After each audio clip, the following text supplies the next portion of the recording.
Hi friends.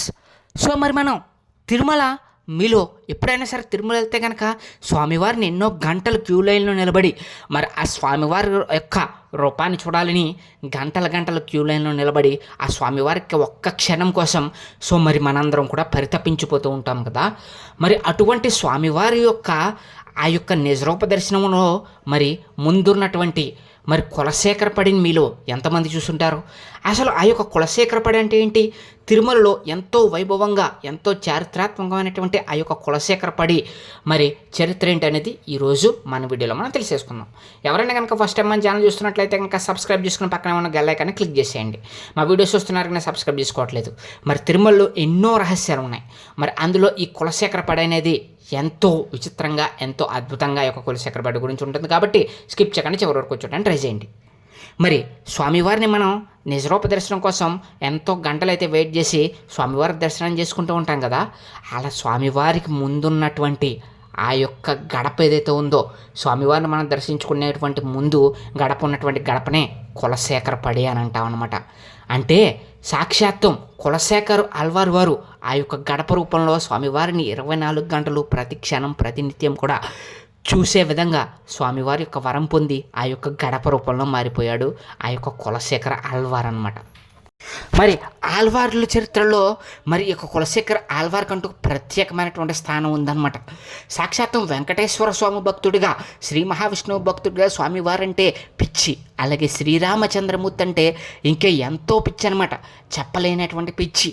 మరి అటువంటి పిచ్చి భక్తితో స్వామివారిని ఎలాగైనా సరే మరి ఆ యొక్క భక్తి శ్రద్ధలతో కొలుచుకోవాలనే ఉద్దేశంతో స్వామివారి యొక్క అనుగ్రహం పొంది ఆ యొక్క గడప రూపంలో స్వామివారికి మరి ముందున్నటువంటి గడప రూపంలో మారిపోయి మనందరికీ కూడా కులశేఖరపడి రూపంలో ఇప్పటికీ ఇంకా తిరుమల చరిత్రలో ప్రత్యేకంగా మనందరం కూడా చెప్పుకునే విధంగా అలా మనందరం కూడా దర్శించే విధంగా మరి మన తిరుమలలో అయితే వెళ్ళడం జరిగింది.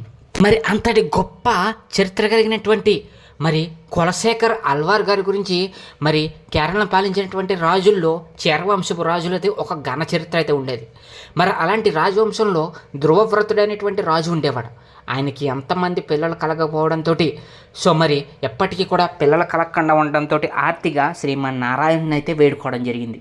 మరి అలా వేడుకున్నటువంటి నారాయణుడిని వేడుకోగానే నారాయణుడు మరి తనకి ఒక కుమారుణ్ణి అయితే ప్రసాదించడం జరిగింది. సాక్షాత్తు శ్రీరాముల వారి జన్మ నక్షత్రమైనటువంటి పునర్వసు నక్షత్రంలో పుట్టినటువంటి ఆ యొక్క కుమారుడికి వారసుడిగా పేరు నిలుపుతాడని శ్రీమన్నారాయణుడిని అనుగ్రహంతో పుట్టాడని భావించినటువంటి ఆ యొక్క తండ్రి కులశేఖరుడు అనేటువంటి నామకరణం చేశారనమాట. మరి ఆ యొక్క కులశేఖరుడి ఇప్పుడు మనం కులశేఖర్ ఆళ్వారుగాను అలాగే మరి కులశేఖర పడిగా చెప్పుకునేటువంటి ఒక గొప్ప ఆళ్వారుగా శ్రీమన్నారాయణుడు భక్తుడిగా కూడా పేరు ప్రఖ్యాతులు అయితే తెచ్చుకోవడం జరిగింది. తండ్రికి తగ్గ తనయుడిగా కులశేఖరుడు ఎదగడం జరిగిందనమాట. కులశేఖరుడు తన పేరుకు తగినట్లుగానే రాజవంశ ప్రతిష్ట నిలిపేలా ఎదిగాడు. సకల విద్యలను అభ్యసించడం జరిగింది. సంస్కృతంలో సైతం విశేష పాండిత్యాన్ని గడించాడు. ఇక యుద్ధ విద్యలు అయితే చెప్పనక్కర్లేదు. కులశేఖరుడు సుమారు 800 సంవత్సరంలో రాజ్య సింహాసనాన్ని అధిష్ఠించి తన రాజ్యాన్ని విస్తరించి మరి ఒక గొప్ప రాజుగా మరి ఎదగడం జరిగింది. తన రాజ్య విస్తరణ అనేది చూసి అందరూ కూడా మరి ఎంతో గొప్పగా చెప్పుకునేవారు. ఆ యొక్క రాజు గురించి కులశేఖరుడు గురించి ఎంతో గొప్పగా చెప్పుకునేవారు. మరి పునర్వసు నక్షత్రంలో పుట్టినటువంటి ఆ యొక్క కులశేఖరుడు మరి శ్రీరామ భక్తుడిగా కూడా పేరు తెచ్చుకున్నాడు అనమాట. రాముడంటే ఇతనికి ప్రాణం పిచ్చి. మరి అటువంటి శ్రీరాముడికి సంబంధించినటువంటి గొప్ప మహాకావ్యాలన్నీ కూడా రామాయణ మహాభారతాలన్నీ కూడా తెప్పించుకుని వింటూ ఉండేవాడు.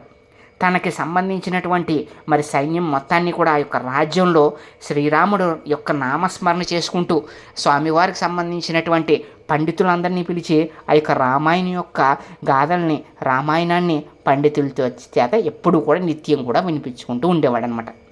మరి ఆయన యొక్క భక్తి అనేది ఎలా ఉందంటే మరి కులశేఖరుడు విష్ణుమూర్తికి సంబంధించినటువంటి గాథల్ని అలాగే విష్ణు భక్తుల కన్నా సరే మరి విష్ణుమూర్తికి సంబంధించినటువంటి ఆ యొక్క సంకీర్తనని ఎప్పుడు కూడా నామ సంకీర్తనలు చేస్తూ ఉండేవాడంట.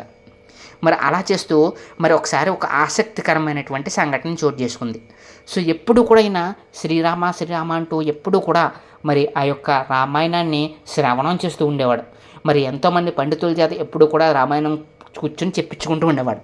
అలా చెప్తున్న సమయంలో ఏమైందంటే కనుక శ్రీరాముడి యొక్క రామాయణంలో ఉన్నటువంటి ఆ యొక్క అరణ్యకాండకు సంబంధించి మరి లంకాపహరణకు సంబంధించి ఒక ఘట్టాన్ని పూజారి గారు చెప్తున్నారంట.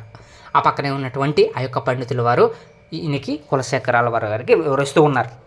అలా వివరిస్తూ ఉన్నప్పుడు ఏం జరిగిందంటే మరి శ్రీరాముడి దగ్గర నుంచి శ్రీరాముడు మరి ఆ యొక్క సీతాదేవిని మరి వదిలేసి ఆ యొక్క జింక కోసం వెళ్తారు కదా, అప్పుడు రావణాసురుడు సీతమ్మదేవిని మరి అపహరించుకెళ్తాడు కదా, ఆ యొక్క ఘట్టం చెప్తుంటే ఈయన ఘట్టంలో లీనమైపోయి మరి అసలు సీతమ్మ వారిని మరి రావణాసురుడు తీసుకెళ్ళిపోతున్నాడంటే మరి వెంటనే ఈయన యుద్ధానికి బయలుదేరిపోతాడంట.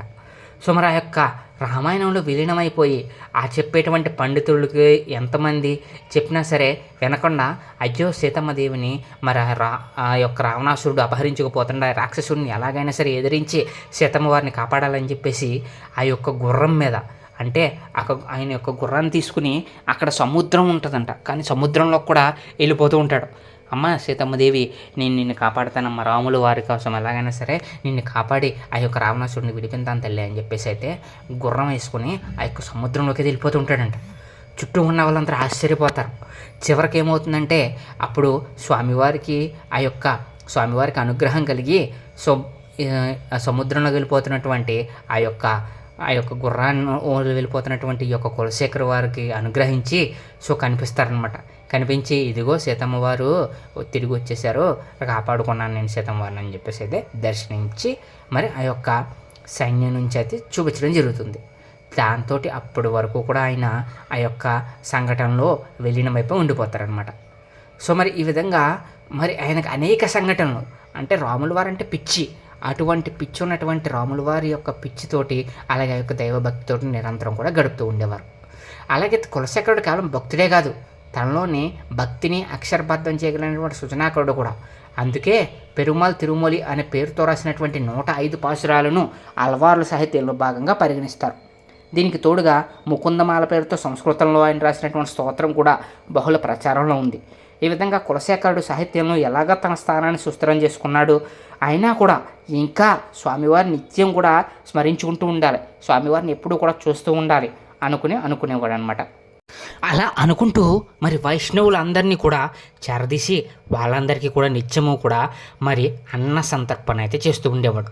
తన రాజ్యం మొత్తం కూడా సుస్థిరంగా ఉండాలని చెప్పేసి మరి వైష్ణవులందరికీ కూడా మరి ఆ విధంగా అన్న సంతర్పణలు చేస్తే ఈయన దగ్గర కొంతమంది వైష్ణవులందరూ కూడా చేరి మరి ఎప్పుడూ కూడా శ్రీమన్నారాయణ యొక్క హరికీర్తనలు పాడుతూ స్వామివారి యొక్క కీర్తనలను గణిస్తూ ఉండేవారంట. అలా చెప్తూ ఉంటే మొత్తం కూడా ఆ యొక్క రాజ్యం అంతా కూడా వైష్ణవులు విస్తరిస్తారనే భయంతో మరి అక్కడ ఉన్నటువంటి రాజుల్లో మరి కొంతమంది ఏం చేశారనంటే మంత్రి గారు అలాగే ఇంకా కింద ఉన్నటువంటి సైనికులు ఏం చేశారంటే మరి ఆ యొక్క వైష్ణవుల మీద ఎలాగైనా సరే ఏదైనా సరే ఒకటి అసహించుకొని ఇలా రాజుగారు కులశేఖర వారు ఆ యొక్క వైష్ణవుని అసహించుకొని ఎలాగైనా సరే వాళ్ళని బయటికి పంపేయాలనే ఉద్దేశంతో వాళ్ళ మీద ఒక నిందను మోపారు. అదేంటంటే వాళ్ళకి సంబంధించినటువంటి మరి ఆ యొక్క ఒక దొంగతనాన్ని ఈ యొక్క ఎవరైతే ఉన్నారో ఆ యొక్క మంత్రి సైన్యం ఒక దొంగతనాన్ని చేసి ఆ యొక్క దొంగతనాన్ని ఆ యొక్క వైష్ణవులు చేశారనేలాగా నిరూపిద్దామని చెప్పేసి అనుకున్నారంట. మరి ఏమైందంటే స్వామివారికి సంబంధించినటువంటి బంగారు ఆభరణాలు కొన్ని దొంగిలించేసి అవి వైష్ణవులే చేశారనేసి పెట్టడం జరిగింది. అది రాజుగారి దగ్గరికి రావడం జరిగింది. మరి అప్పుడు మన కులశేఖరాల వారి గారు ఏం చేశారంటే తెలుసా, మరి అవి ఒక కొండను తీసుకుని రమ్మన్నారు. ఆ కొండలోకి మరి విషపు నాగుల్ని తీసుకురమ్మన్నారంట.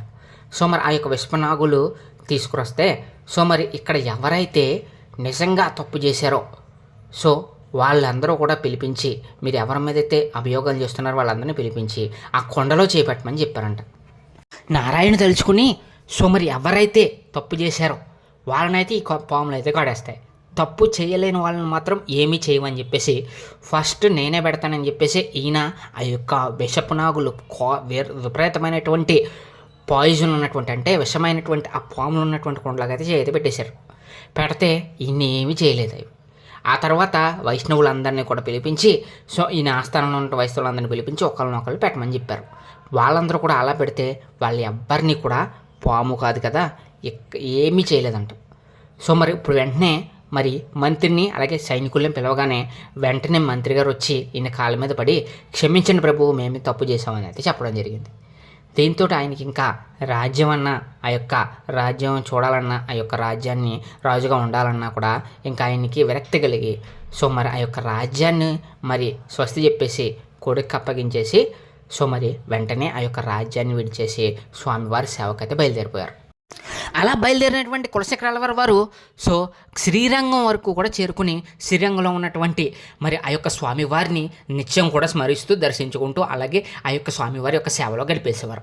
మరి స్వామివారికి మరి వివాహం జరగవలసి వచ్చినప్పుడు మరి తన చెల్లెల్ని ఇచ్చి స్వామివారికి శ్రీరంగంలో ఉన్నటువంటి స్వామివారి సాక్షాత్తు మరి ఆ యొక్క వెంకటేశ్వర స్వామివారికి అయితే వివాహం చేశారని, ఆ యొక్క స్వామివారు వివాహం చేసిన తర్వాత స్వామివారి యొక్క భక్తికి మెచ్చి స్వామివారు వరం కోరుకోమంటే మిమ్మల్ని నిత్యము కూడా చూసేలాగా మీ యొక్క పూజా కైంకర్యాలన్నీ మీ యొక్క మూల విరాట్ని నిత్యము కూడా దర్శించుకునే విధంగా నాకు మీ యొక్క విగ్రహం ముందు గడపనయ్యే అవకాశాన్ని కలిగించమని అయితే కోరుకోవడం జరిగిందంట. మరి వెంటనే స్వామివారు ఆ ఒక వరాన్ని ప్రసాదించి తిరుమలలో ఉండేటువంటి ఆలయానికి ముందు తనని గడపగా మరి స్వీకరించడం జరిగింది. అదే ఇప్పుడు మనం స్వామివారి దర్శనానికి వెళ్ళినప్పుడు మరి మనం దర్శించుకునేటువంటి ఒక గొప్ప మహాశక్తివంతమైనటువంటి గడపగా దాన్నే కులశేఖరపడిగా తిరుమలలో పిలుస్తూ ఉంటారు. మీరు ఈసారి ఎప్పుడైనా సరే తిరుపతి వెళ్ళారనుకోండి, ఈ యొక్క గడపని మనస్ఫూర్తిగా దర్శించుకొని స్వామివారిని కులశేఖరాలను తలుచుకొని సో గడపని ఒక్క సెకండ్ అయినా సరే ఆ గడప వంక చూసి స్వామివారిని స్మరించుకోండి. సో అప్పుడు మీకు ఆ యొక్క గడప యొక్క శక్తి అలాగే ఆ యొక్క గడపకు ఉన్నటువంటి విశేషం కూడా అర్థమవుతుందన్నమాట. సో మరి ఇది ఫ్రెండ్స్, ఈరోజు మనం తిరుమలలో ఉన్నటువంటి కులశేఖరపడి గురించి తెలుసుకున్నాం కదా.